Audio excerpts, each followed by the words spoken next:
What if you went to work in a dangerous factory instead of going to school every day? What if you spent that time making fireworks and other explosives for 14 hours a day? This way of life is a reality for many thousands of children around the world.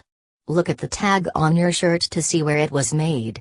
If it was manufactured in Thailand, Indonesia, India, or one of many other countries, it could have been made by a child younger than you are now, working long days under hazardous conditions. The sad truth is that children in many countries are denied education and forced to work with sharp tools or poisonous chemicals. They are often physically or psychologically abused by their employers.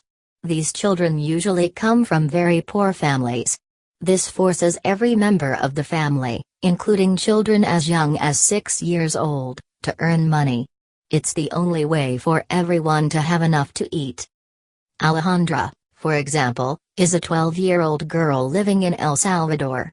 She wakes up very early every morning and goes to work in a mangrove swamp, where she digs in the mud for small shells called mollusks that she can sell. She takes pills to keep her from falling asleep during the 14-hour workday. She always comes home covered in insect bites and cuts and scrapes from tree branches. During a typical day, she is able to collect about 150 shells, which earns her family about 12 colones, or about $1.40 in U.S. currency. The United States has firm anti-child labor laws to prevent situations like Alejandra's, but many children still work here. Children are still permitted to work in tobacco fields, where they are at risk for tobacco or pesticide poisoning. Many of these children are migrant workers, which means they travel throughout the year, looking for seasonal work.